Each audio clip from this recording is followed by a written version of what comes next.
Gravando.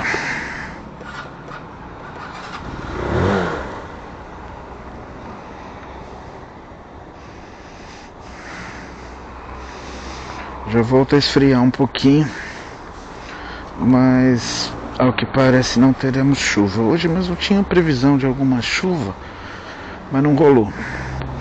E passou tanto e ficou tão longo que eu não quero mais publicar o vídeo que eu ia fazer sobre minha história na Falkland. Mas eu estou tentando formar fazer uma fórmula para contar essa história só numa viagem aqui, só num 25 minutos desses aqui.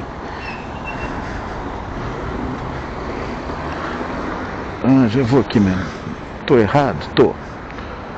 Vamos lá. Como é moto aqui, ela desvia de mim muito mais fácil.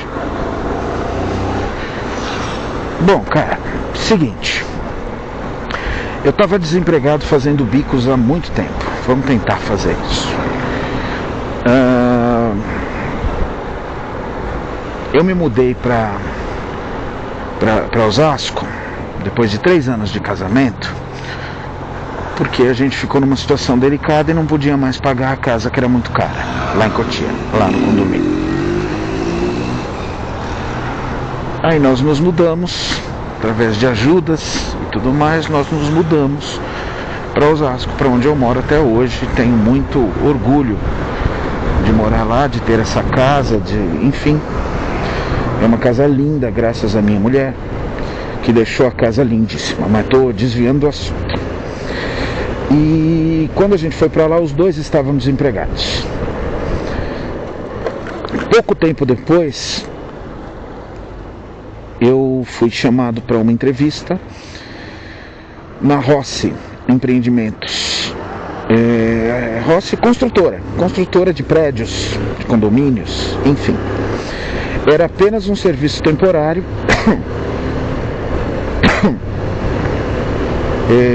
para substituir uma moça que estava para ter o filho.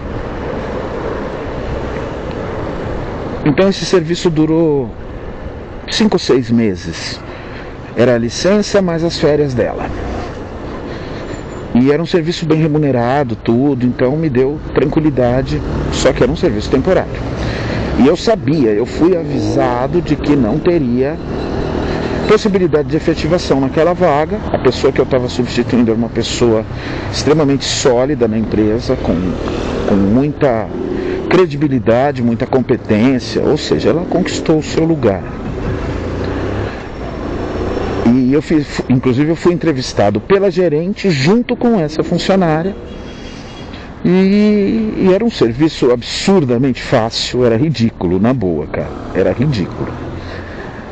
Eu ganhava muito bem, sim, para um analista de remuneração, e tinha dia que em meia hora eu já tinha feito tudo que era necessário.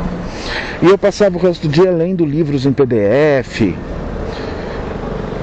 escrevendo, enfim, fiquei lá. De lá, acabou o contrato e eu fiquei parado. No que eu fiquei parado,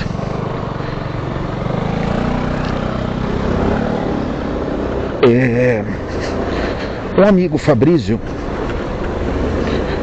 me chamou para ajudar ele nas vendas. Ele tinha um desmanche, tá? Ele comprava carros de leilões, desmontava os carros, vendia os carros em parte, anunciava as peças e tudo mais, e esse era o negócio dele.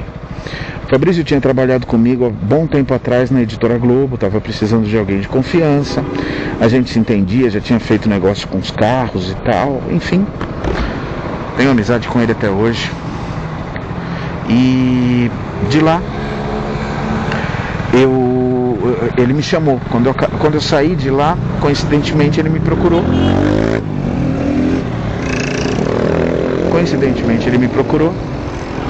E pediu ajuda, precisava de alguém para ajudar nas vendas, e me ajudou. Mas era um trabalho que dava muito pouca remuneração, E a Glaucia estava trabalhando, estava bem, estava muito bem no trabalho. E eu fiquei lá com o Fabrício durante, acho que mais de um ano. Acredito que mais de um ano. Comecei como vendas e acabei já desmontando e cortando carros, inclusive. Não estava bom, mas era o que eu tinha. E assim eu fui. De lá, eu fui indicado por uma amiga da minha mãe que tinha trabalhado com ela na rede do Outback, a Thaís. Eles estavam com uma vaga, não é que eles estavam com uma vaga, eles iam demitir um gerente, o gerente de RH, e acabei conseguindo. E nessa época foi muito bom, era lá na região do Itaim Bibi, Brooklyn, ali, aquela regiãozinha ali. E fui admitido, fizemos planos, a Glaucia trabalhando, eu trabalhando.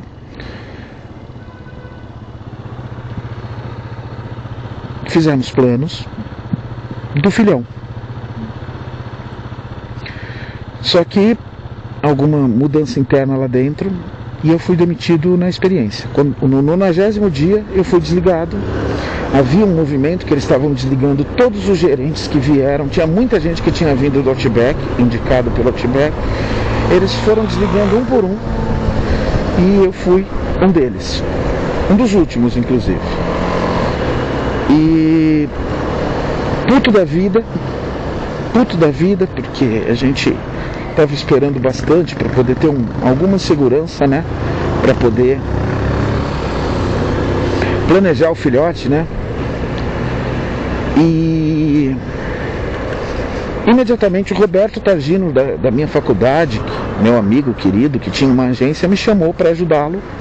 E eu entrei na agência. Fiquei lá,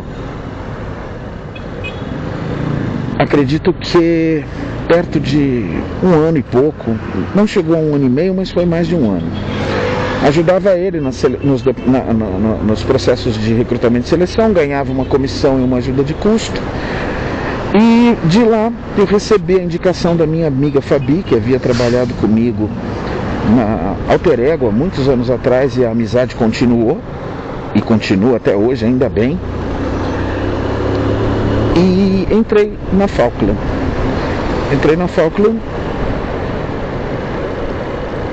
Para ser uma espécie de backup, ou seja, um reserva da gerente de RH. Qual era o plano? Ela estava em processo de aposentadoria e ela dizia que queria parar, que queria ir embora, que queria curtir a aposentadoria dela, ficar de boa. E ela me escolheu para, quando ela saísse, eu ser o substituto dela. A Alda, nossa amiga em comum, amiga minha e da Fabi, havia sido minha gerente de RH, gerente de departamento pessoal, na Alter Ego, nessa empresa que nós trabalhamos juntos. E não teve entrevista, não teve teste, teve simplesmente a Alda falar: você precisa de trabalho, eu preciso de você, vou levar seu currículo lá para o diretor e é isso que vai acontecer, beleza? Alguns dias depois, tipo uma semana depois, eu já estava trabalhando. Um departamento pessoal puro, departamento simples, de poucas pessoas. Depois de perto de ali quase um ano, a Alda a aposentadoria dela já havia saído. E a empresa, aí a direção me chamou para informar que eu assumiria, que a Alda seria desligada. Avisei a Alda imediatamente. Oh, meu Deus. Desculpa, querido, desculpa. Eu pensei que dava tempo, perdão. Tô errado, né, cara? E do dia 3 de dezembro de 2013, Glaucia quase entrando no 6º mês de gravidez. 5º mês, 5º para 6º mês.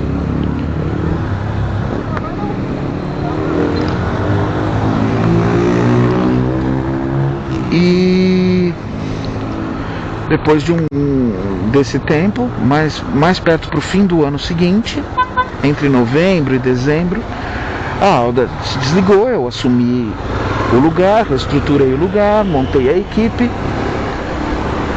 Demorou bons meses para eles me promoverem a coordenador, né?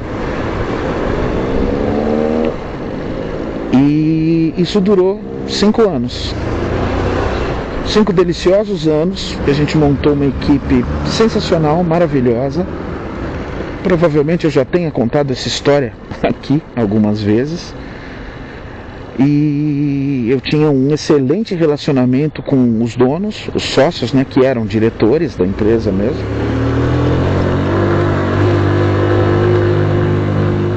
Montei um relacionamento muito legal, conseguimos avanços muito grandes, e isso graças a, claro, meu esforço, lógico, mas muito pela equipe que a gente formou. Eu tinha a Camila, que quando eu ainda era analista, ela pediu para passar para o departamento pessoal, porque ela era estagiária de recrutamento e seleção, mas ela queria a área de departamento pessoal. Conseguimos lá, mexemos as coisinhas e conseguimos colocar a Camila, muito dedicada, muito clara nas coisas que fazia. Eu aproveitei ela imediatamente no projeto de regularizar os pontos, né? As marcações de ponto da empresa, tudo certinho. A gente tinha muito processo por conta da má administração dos pontos da empresa. A Alda deixava muito claro: não quero mexer com ponto, não quero ver ponto, não odeio ponto. E talvez por isso ela tenha deixado acumular uma situação que depois acabou causando problemas para a empresa. Enfim, quando a Alda saiu, um pouco depois, demiti uma pessoa, deixei outra que pediu a conta e tudo mais. Formei a equipe que era formada pela Camila. Eu precisei efetivá-la porque o contrato dela de estágio terminou logo que eu fui promovido. Então eu efetivei a Camila. Eu aproveitei o Roberval, que era um temporário, que foi só para fazer arquivo. A Camila, quando já estava no processo do DP, ela estava fazendo benefícios. Ela estava fazendo toda a parte de benefícios. E pegou isso com uma enorme rapidez e competência. Então a Camila sempre foi uma pessoa extremamente competente. Nível de erro quase zero. E o Roberval, quando eu perdi o Alan simplesmente não me avisou que estava descontente, que iria embora. Eu compreendo, hoje eu compreendo. Eu tinha demitido uma pessoa no lugar dele, se eu soubesse eu demitiria ele mesmo. Ele acabou arrumando outro emprego, pediu a conta e eu na correria tive que reformular. Trouxe o Roberval do arquivo para os benefícios. Camila treinou o Roberval. Durante um bom tempo o DP foi só isso mesmo. Foi eu, foi a Camila e foi o Roberval. Depois de um tempo, eu ganhei de presente a Stephanie, que era uma menina que tinha vindo de jovem aprendiz e depois foi efetivada como auxiliar no setor operacional da empresa. E hoje, inclusive, depois eu falo sobre eles hoje. E aí a equipe, nossa, a gente se dava muito bem, a gente se entendia muito bem, o departamento funcionava como um reloginho, uma equipe muito boa, um relacionamento muito bom, que eu sempre falo, cara, às vezes o relacionamento não é bom, mas funciona. Quando eu resolvi demitir lá, quando me pediram na reestruturação, assim que eu assumi o setor, que eu demitisse uma pessoa, eu escolhi a menina que eu gostava para demitir, porque ela tinha um nível de erro um pouco maior do que o normal. E o Alan, que eu tinha certas diferenças com ele, diferenças comportamentais, assim, nada, também não, nada, sabe quando não batia tudo? evangélico jovem e tal, mas eu não ia demiti-lo por ele ser evangélico nem nada, mas não rolava, as ideias não eram tudo de bom, entendeu? Tanto que a Camila também sempre foi uma pessoa de muita fé, católica, devota e tal, e nunca me atrapalhou, né?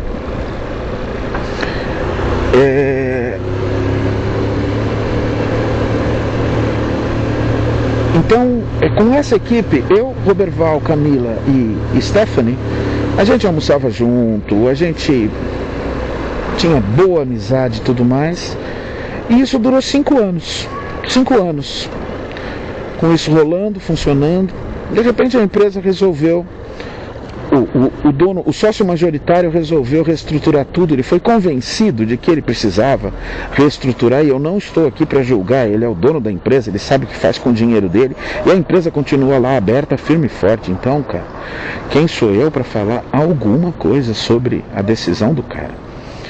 Hoje esse RH, esse DP foi terceirizado, de tantas besteiras que eles fizeram depois da minha saída, e eu tenho que falar. Funcionava direitinho, sabe? Funcionava direitinho. Tinha um custo? Tinha. É mais barato hoje? Não sei. E eu reencontrei a Camila virtualmente aí, e a gente vai marcar de se ver, de se reencontrar.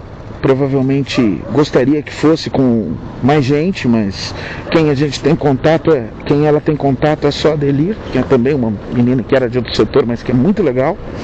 E a gente vai se ver logo em breve. E a gente esses dias bateu vários papos pelo WhatsApp, lembrou de coisas legais pra caramba, deu risada pra caramba. E enfim, a vida seguiu. Hoje a Camila é uma analista sênior. Hoje a Delir também é uma gerente da área dela, não sei se financeira, não sei se... O Roberval, eu infelizmente perdi o contato, perdi realmente o contato. Pelo que a Camila me contou, ele saiu numa situação bastante delicada, uma situação inclusive que deixou a Camila numa situação delicada na época. Eles tentaram me substituir com uma pessoa que eu percebi que não só em relacionamento, mas em expertise técnico mesmo, não era boa. Depois eles tentaram uma pessoa de marketing, que era uma pessoa muito mais de RH, no sentido de RH de corporações, e não era o que a empresa precisava. A empresa precisava primeiro de um DP que funcionasse, que cumprisse as normas legais. E depois, talvez, montar um RH realmente, uma área de expertise de recursos humanos para acompanhar o crescimento, a modernização, ter um setor de treinamento e desenvolvimento, ter um setor de assistência social, ter um, sabe? E era só um recrutamento e seleção com departamento pessoal. Mas era o que atendia até aquele momento, né? Então, em resumo, a história é essa. Não sei se eu vou publicar. Eu estou falando um pouco aqui porque eu estou um pouco chateado pessoalmente com uma coisa que eu não quero colocar aqui em registro. Não é nada grave, mas uma coisa que... uma informação que me chateou.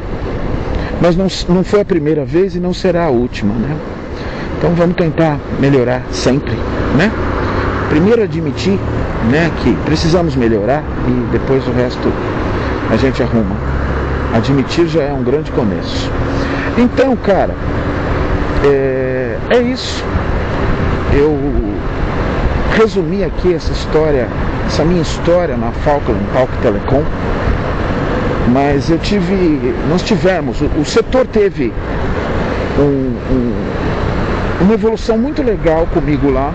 Não querendo dizer que eu trabalhei melhor do que a Alda, foram tempos diferentes. A gente cumpriu as nossas missões. Eu saí de lá efetivamente com a certeza de dever cumprido. Eu praticamente zerei os processos trabalhistas que a empresa perdia por falta de processos. Tinha um muito bom relacionamento com as demais gerências, muita colaboração, um bom relacionamento mesmo com a direção, tudo mais. A direção se modificou lá, um dos sócios, o sócio majoritário, vendeu a parte dele para os 2 sócios abaixo, e mesmo assim tudo continuou muito bem, muito bem. E realmente assim, eu tenho uma recordação que em todos os aspectos foi positiva para mim. O relacionamento entre nós muito bom. Você estava dando seta para a esquerda e depois voltou para cá, zelão. E resultados mesmo, resultados. A gente depois de um tempo tinha uma folha zeradinha. A gente teve projeto de abertura de uma nova empresa, começar do zero, fazer folha de pagamento, começar a primeira parte de um lugar que não tinha nem CNPJ. Eu não participei da atividade em si, da montagem da empresa, mas eu participei desde a primeira folha de pagamento, desde os primeiros 3, 4 funcionários, desde a contratação do Carlos, o gerente geral de lá. Consegui até um emprego para minha sobrinha lá durante um tempo e tal. Então, assim, o resultado depois que eu saí foi uma coisa tão boa, tão boa. Eu saí realmente outra pessoa, em vários sentidos. E claro, paralelamente a isso, meu filhinho nasceu quando eu trabalhava lá. Quando eu saí, ele tinha quase 5 anos de idade, entendeu? 4 anos e meio já. Então tinha uma vida ali. E hoje eu falo com eles, com um ou outro da empresa, e conto do Cauê, que vai fazer 12 anos agora domingo. Mostro fotos da gente, mostro com o maior orgulho ele tocando bateria. Aquele vídeo onde eu tô cantando e ele tá tocando bateria é minha paixão. De vez em quando eu preciso vê-lo novamente, né? Enfim, foi isso, em linhas muito gerais, foi isso que eu tive lá no Grupo Talk Telecom. E sou muito grato pela chance que me deram, pelo tanto que eu aprendi lá. Nunca atrasaram R$1 do meu salário, um dia do pagamento do meu salário, nada. Sempre foram corretos em tudo. Até quando eu precisei de dinheiro, de vender uns dias a mais, voltar antes, eles me pagarem em dinheiro, algumas férias, algumas coisas, que eu não acho que tenha nada de irregular nisso. Eu já falei sobre isso. A relação patrão-empregado, para alguns cargos, ela tem a livre negociação. Mas você não pode falar para um auxiliar de apoio logístico, negociação direta com o patrão. Não existe isso, gente. Não tem como existir. Tá? Agora, desses cargos que eu ocupei, até o cargo que eu ocupo hoje, até o cargo que eu ocupei na agência nesses últimos 6 anos aí, eu não posso falar nada. Eu fui um privilegiado em poder negociar, em poder pedir, em poder... Claro, eu sempre procurei dar a contrapartida, né? Vamos deixar claro que nenhum patrão te ama a ponto de nunca viver sem você. Nenhum. Eu estou substituindo uma pessoa que tinha 20... A empresa que eu trabalho tem 30 anos de idade. A pessoa que eu estou substituindo tinha 27 anos na empresa. Começou como auxiliar. Era gerente já há 15, 17 anos. Então, ela resolveu sair, já aposentada também, conhecer novos ares, descansar e tudo mais. E ela saiu, ela passou o trabalho para mim. Eu não tenho de conhecimento da empresa, dos processos, não tenho 30% ainda. Eu vou fazer 2 meses no dia 8 de junho. Então, assim, tenho muito o que aprender, mas tenho recebido muita confiança, muita demonstração de confiança da minha hierarquia acima, que são os donos, né? São os 2 donos. Tenho sentido a cada dia mais, mesmo quando eu ganho mais trabalho que até nem seria meu. Hoje eu ganhei é um trabalho fodido, Difícil, complicado, mas vamos tentar. Antes de mais nada, eu sei ler que isso é confiança. Isso é confiança. Você não daria um trabalho complexo e perigoso desses que eu recebi hoje, que amanhã eu começarei reuniões para entender essa complexidade toda, para saber se eu consigo fazer sozinho, se eu vou precisar de ajuda, enfim. Eu não receberia isso se a direção não confiasse em mim. E outra, né, cara? Gerente de RH, né, cara? RH, cara. Eu sei quanto todo mundo ganha. Eu sei quanto cada pessoa custa. Não é um lugar que você estala os dedos e fala, vou pegar um aí na rua. Eu entrei por indicação. Dei muita sorte. Ganhei na loteria. E eu me lembro, eu posso deixar muito claro isso, que na Falkland eu também fui indicado, mas eu tive que mostrar. Não adianta você ser indicado, cara. Você tem que mostrar, você tem que trabalhar, você tem que fazer. Você não pode pisar na bola. Você não pode gerar prejuízo para a empresa. Ainda mais em cargos estratégicos, né? Como é uma área de recursos humanos. Então é isso. É isso que eu queria contar. Essa minha historinha na Falkland, fazendo paralelos com antes e depois, do tanto que eu sou grato por esses 5 anos, de dezembro de 2013 a dezembro de 2018. Um período de muita gratidão, que eu saí bem chateado, bem triste, por deixar aquelas pessoas lá, pela forma como aconteceu, que talvez eu possa fazer um outro vídeo amanhã de manhã, só para contar essa parte da saída. O porquê. E claro, tentando me colocar de uma forma que eu não quero julgar se foi feito burrada ou não, se eu merecia ou não. Não quero julgar isso. Não cabe a mim julgar. O que eu tenho, o que eu sei, é isso que eu contei. É exatamente isso que eu contei. Eu dei resultado para a empresa. Eu conquistei a confiança, o meu lugar. Eu dei para a empresa a contrapartida de um bom trabalho, de honestidade, de decência. E é isso, beleza? É isso que eu quero de todos os lugares que eu trabalhar. Beijo do gordo, até mais.